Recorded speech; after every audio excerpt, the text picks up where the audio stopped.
Hello friends, कैसे हैं आप सब। आज हम पढ़ने वाले हैं संविधान के मुख्य अनुच्छेद। इससे पहले पहली क्लास की बात की जाती है तो हम देख सकते हैं इससे पहले एक क्लास को कंप्लीट किया गया था जिसमें हमने 1 से लेकर 51 अनुच्छेदों को कंप्लीट किया था तथा आज की क्लास का मुख्य उद्देश्य होगा कि 100 तक जो मुख्य आर्टिकल आते हैं उनको कवर करना होगा।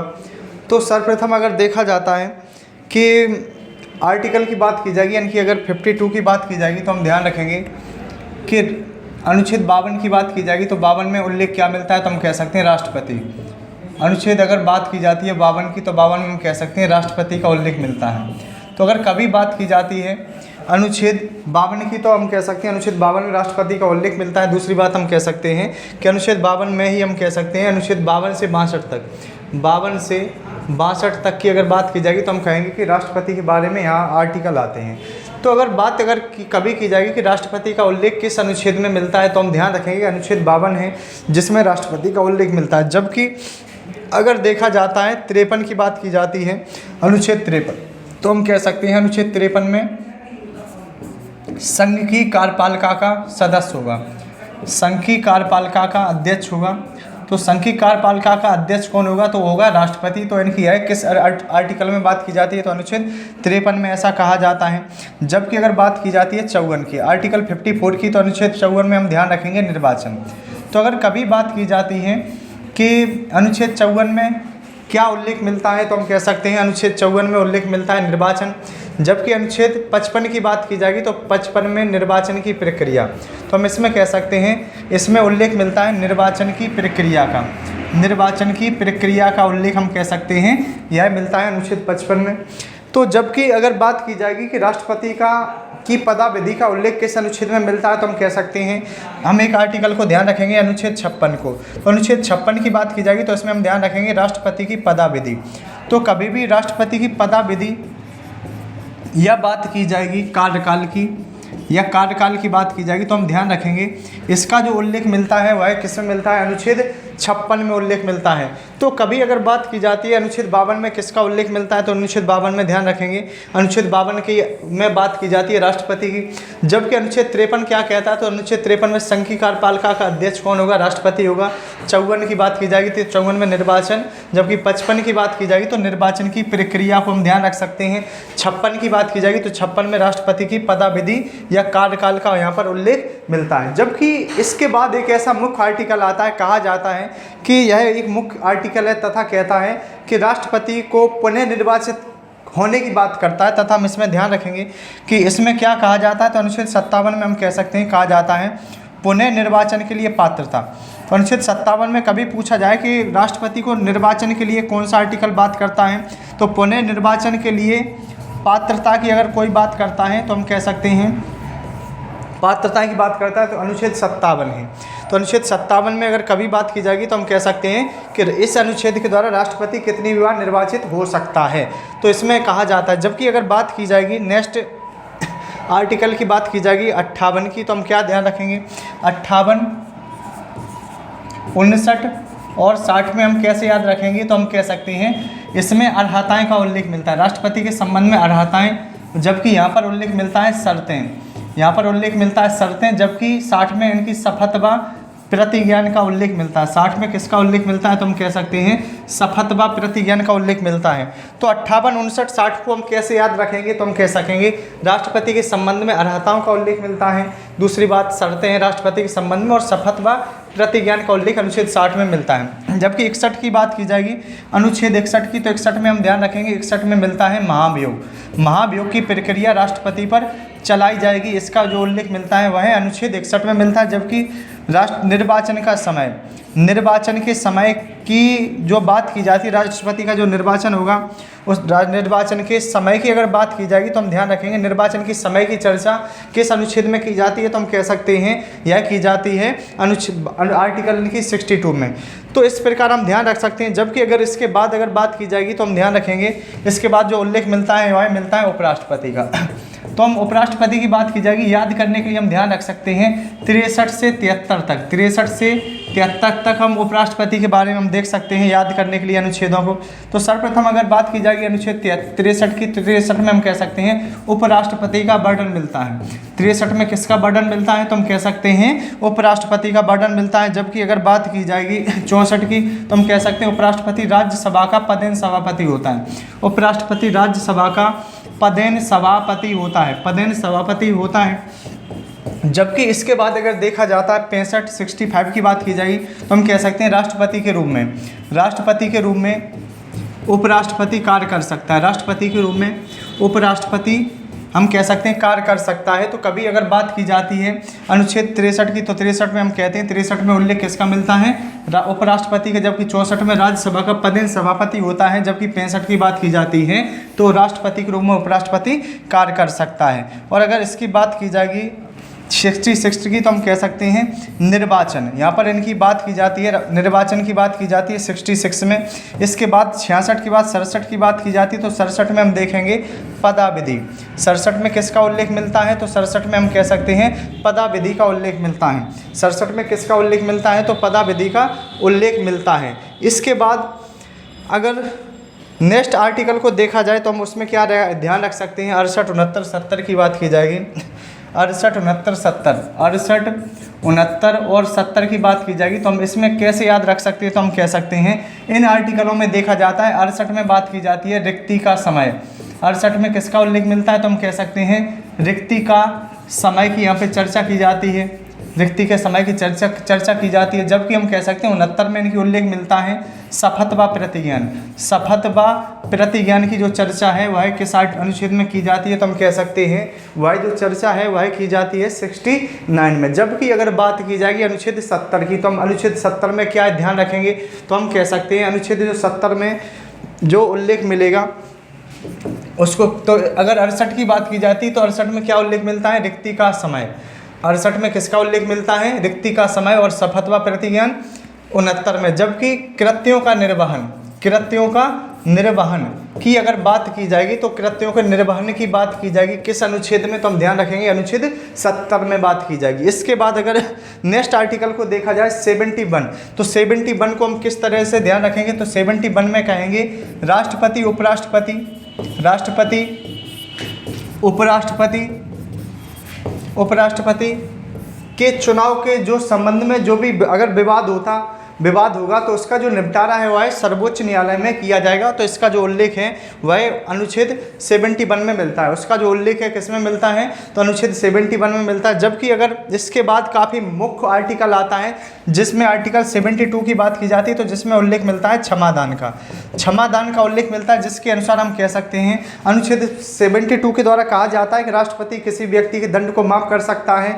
बदल सकता है अथवा मृत्यु दंड को भी माफ़ कर सकता है। जिसका उल्लेख हमें किस में मिलता है, अनुच्छेद 72 में मिलता है। जबकि 73 की बात की जाएगी अनुच्छेद 73, तो 73 में उल्लेख मिलता है संघ की कार्यपालिका शक्ति का विस्तार। 73 में उल्लेख मिलता है संघ की कार्यपालिका शक्ति का विस्तार। तो कभी अगर बात की जाती है अनुच्छेद 73 में किसका उल्लेख मिलता है, तो हम कह सकते हैं संघ की कार्यपालिका शक्ति का विस्तार की यहाँ पर चर्चा की जाती है। संघ की कार्यपालिका शक्ति का विस्तार की यहाँ वर्णन किया जाता है। जबकि अगर आर्टिकल 74 की बात की जाएगी अनुच्छेद 74, 75 का ए की बात की जाएगी, या 76 की बात की जाएगी, 77 और 78, तो इसमें हम कह सकते हैं मंत्रिपरिषद की बात की जाती है, महान्यायवादी की बात की जाती है, प्रधानमंत्री की बात की जाती है।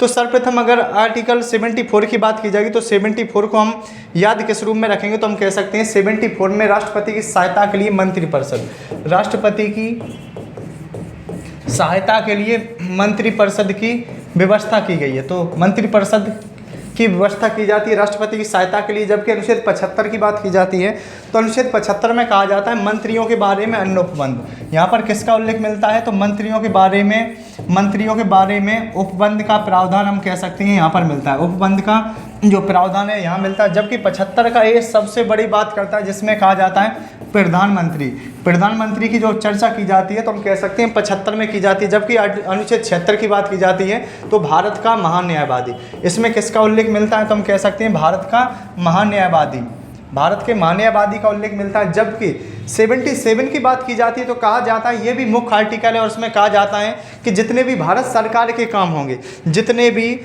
भी भारत सरकार के काम होंगे वह किसके नाम पर होंगे, तो राष्ट्रपति के नाम पर होंगे। तो भारत सरकार के जो कार्य होंगे वह किसके नाम पर होंगे, तो राष्ट्रपति के नाम पर किए जाएंगे, राष्ट्रपति के नाम पर किए जाएंगे। जबकि 78 में कहा जाता है कि राष्ट्रपति की सहायता के लिए किसके कर्तव्य, तो हम कह सकते हैं पीएम के कर्तव्य। राष्ट्रपति की सहायता के लिए किसके कर्तव्य की बात की जाती है, तो पीएम के कर्तव्य की बात की जाती है। तो सर्वप्रथम अगर कभी आर्टिकल की बात की जाती है तो हम ध्यान रखेंगे अनुच्छेद 74 में की बात की जाएगी तो हम क्या ध्यान रखेंगे कि राष्ट्रपति की सहायता के लिए मंत्रिपरिषद की व्यवस्था। जबकि 75 में मंत्रियों के बारे में अनुबंध, जबकि 75 के में प्रधानमंत्री की बात की जाएगी, 76 में भारत का महान्याय आबादी और 77 की बात की जाएगी तो भारत सरकार के जितने भी कार्य होंगे यानी कि संधि, समझौते या योजनाओं की बात की जाएगी तो वह किसके नाम पर होंगी, राष्ट्रपति के नाम पर।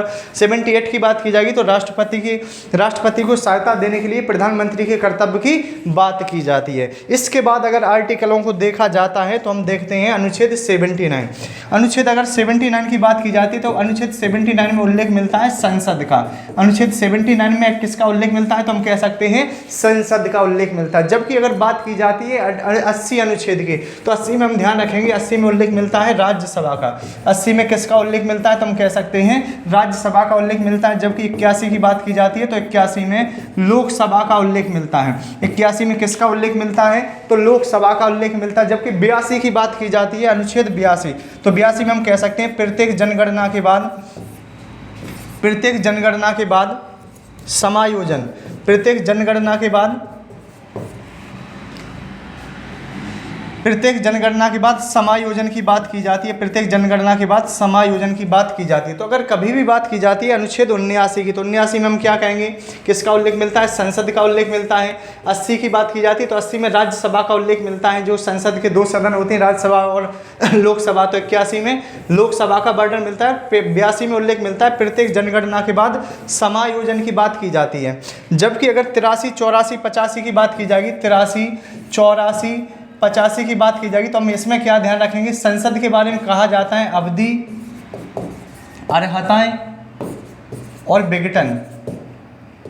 अवधि, अर्हताएं और विघटन की यहाँ पर बात की जाती है। तो कभी भी अगर बात की जाएगी 83, 84, 85 को याद हम कैसे करेंगे, तो अवधि, अर्हता और विघटन की बात से ये संसद के बारे में बात करते हैं।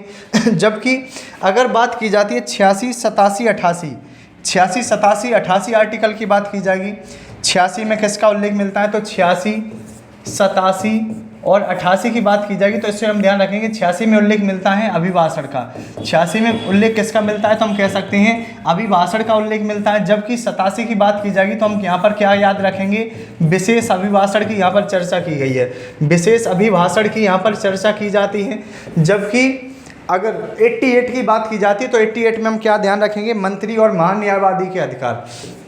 मंत्री महान्यायवादी के अधिकार का उल्लेख है वह हमें अनुच्छेद 88 में मिलता है, अनुच्छेद 88 में मिलता है। तो अगर कभी बात की जाती है 86 की तो 86 में हम कहेंगे अभिभाषण, और 87 की बात की जाएगी विशेष अभिभाषण, और 88 की बात की जाएगी तो मंत्री एवं महान्यायवादी के अधिकारों का उल्लेख मिलता है। इसके बाद अगर बात की जाएगी नेक्स्ट आर्टिकल की तो हम उन्हें कैसे याद रखेंगे, तो हम कह सकते हैं इनको हम याद रख सकते हैं 89, 90, 91 और 92।